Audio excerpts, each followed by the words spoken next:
શ્રીમદ ભાગવત અને શ્રીમદ ભગવદ ગીતા, એ બે ગ્રંથ એવા છે ને, ભગવાને પોતાના મુખેથી કહ્યા છે. મને યાદ આવ્યું, અમેરિકાની અંદર એક અધિવેશન હતું અને એ અધિવેશનની અંદર બધા જ દેશમાંથી બધા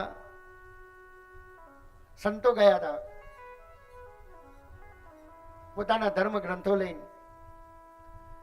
અને આપણા ભારતમાંથી કોણ ગયું હતું? સ્વામી વિવેકાનંદ. સ્વામી વિવેકાનંદ ભગવદ્ ગીતાનું પુસ્તક લઈને ગયેલા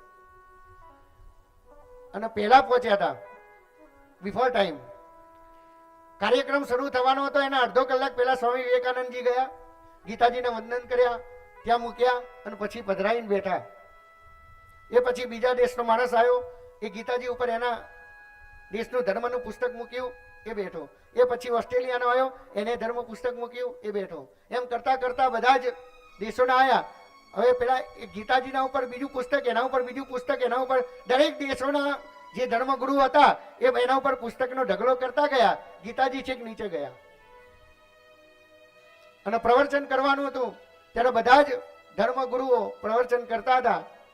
સ્વામી વિવેકાનંદ પહેલા ગયા હતા પણ છેલ્લો નંબર આવેલો અને કહ્યું પેલા કાર્યકર્તાએ, આયોજન કરતાએ, 2 મિનિટનું તમારે વક્તવ્ય આપવાનું, કારણ કે ટાઈમ ઓછો છે મહારાજ. 2 મિનિટમાં શું બોલવાનું? પણ આપણા ભારતના એ હતા જે સ્વામી વિવેકાનંદે કહ્યું કે સૌ પહેલા અધિવેશન ચાલુ થયું ત્યારે હું આવ્યો અને મારા ધર્મ પુસ્તક ગીતાજીને મેં પધરાવ્યા. એ પછી દરેક લોકો પોતાના ધર્મ પુસ્તકને મૂકતા ગયા, મારા ગીતાજી છેક નીચે ગયા.